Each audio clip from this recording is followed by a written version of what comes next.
Maestría en Educación Inclusiva, mención en estrategias pedagógicas para la atención a las necesidades educativas especiales. Muy buenas tardes, mi nombre es Erika Martínez. En esta tarde voy a hablar acerca de las características principales de la dislalia en la materia de trastornos del lenguaje.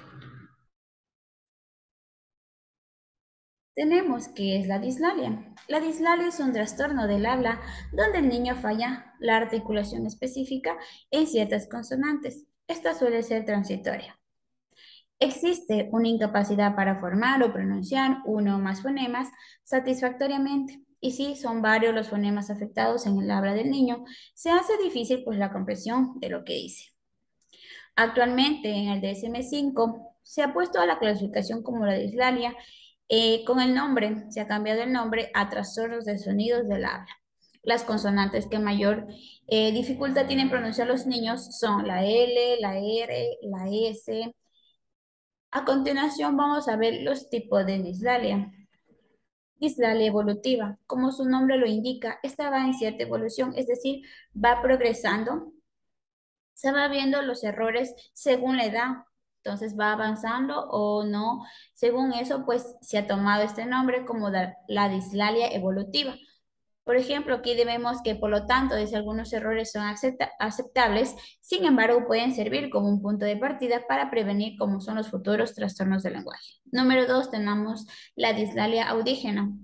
Esta, sin embargo, como su nombre también lo indica, pues principalmente tiene a atender a la atención o está enfocada a los problemas auditivos. Muchas veces está aliado el sonido, es decir, la audición con la lengua.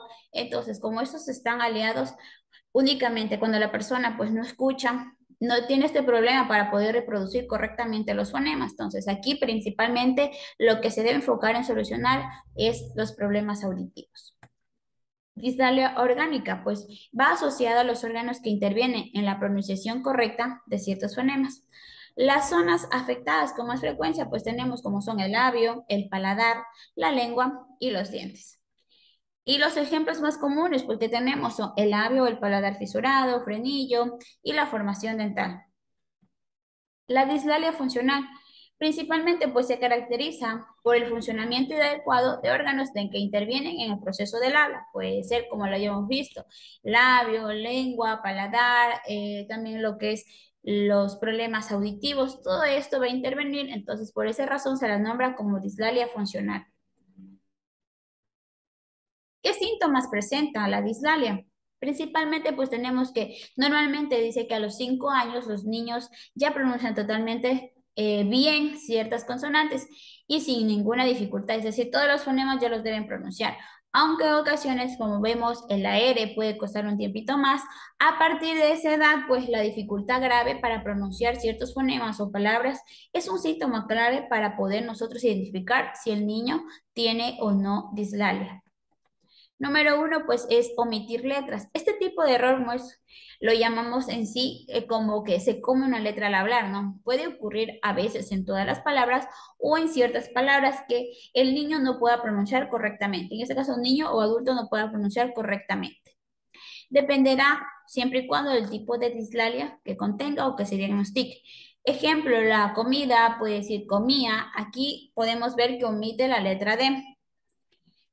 También podemos otro síntoma de que sustituye letras. También y con mayor frecuencia pues ocurren las sustituciones de letras, que generalmente son por otras que se aparecen en sonidos o en posición de músculos de la boca para ser producidos. En este caso, un caso que suele confundirse pues es la sustitución de la S por la Z.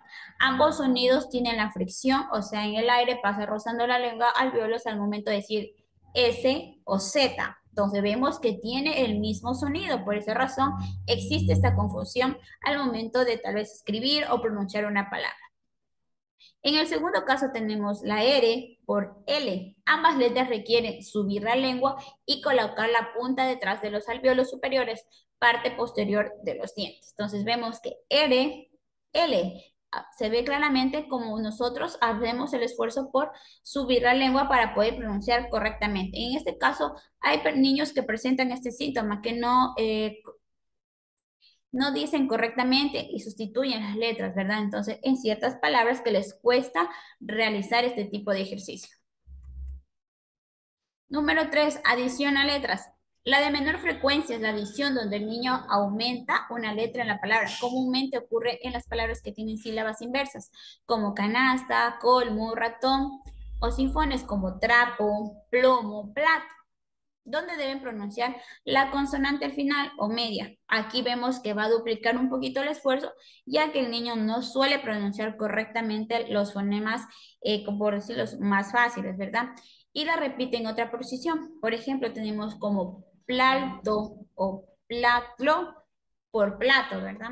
Y canasta por canasta, casnasta, dice. Entonces, vemos este cierto ejemplo donde vemos síntomas de que el niño puede sufrir o puede tener un trastorno del lenguaje, en este caso como es la dislalia. También pues vemos en ejemplos más claros que nombran como etota en vez de pelota, totatola en vez de Coca-Cola. Entonces son letras que ellos omiten según los sonidos.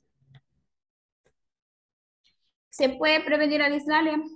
Muchas veces sí se la puede prevenir con técnicas para ejercitar el lenguaje y la comprensión del niño, como hablar mucho, cantar canciones, aunque dependiendo siempre la causa, no se puede prevenir. Muchas veces si estamos a tiempo, pues se la puede prevenir, es decir, tomando en cuenta al niño desde las edades iniciales, 3, 4, 5 años, es donde ellos empiezan a hablar. Entonces, tenemos un motivo ahí para nosotros poder ver si podemos prevenir tal vez una dislalia o un trastorno del lenguaje en una persona. ¿En qué consiste un tratamiento de dislalia? Pues muchas veces, dependiendo de la causa, dice que el logopeda propondrá una terapia o un tratamiento a medida para el niño que se basará, perdón, en la realización de ejercicios para mejorar la musculatura empleada para la pronunciación y perfeccionar la articulación, así como ejercicios de respiración y expresión. Cuando el origen sea una malformación, muchas veces va a requerir una intervención quirúrgica para poder corregirlo.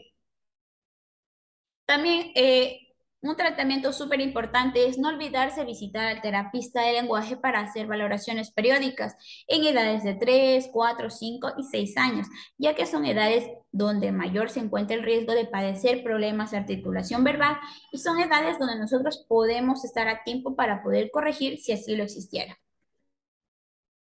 Como conclusiones tenemos que si un niño ya ha pasado 6 años de edad y presenta alguno de estos síntomas, es posible que padezca un trastorno de pronunciación, por lo que deberá recibir tratamiento inmediato, pues al no hacerlo se verá afectado en el aprendizaje de la lectura y escritura, ya que no a poseer uno o más fonemas en su repertorio de pronunciación, existirá una alta probabilidad de que el niño lea y escriba tal como habla. No solamente si no se trata en niño, pues este trastorno se va a volver hasta adulto.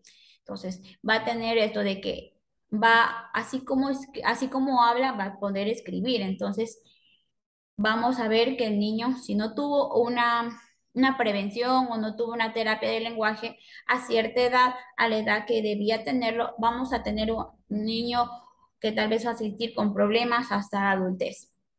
Es necesario también que exista un control terapéutico desde etapas escolares iniciales.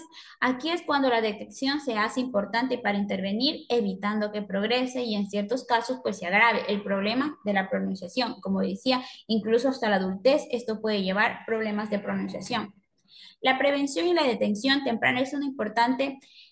Con ello se garantiza pues una intervención oportuna que beneficiará el desarrollo social, académico y también pues en el ambiente de los niños, ¿verdad? Muchas veces los niños sufren bullying por este tipo de situaciones de que ellos no puedan pronunciar correctamente las palabras o los fonemas, razón por la cual es un llamado a que nosotros como docentes y también los padres se incluyan en esto, de que les presten atención a los niños, a ver cómo pronuncian ciertas palabras, si tienen o no tienen un trastorno del lenguaje y que esté a tiempo para poder corregirlo y no pueda sufrir consecuencias en el futuro. Tenemos ciertas bibliografías. Existe un lenguaje que va más allá de las palabras. Gracias por su atención.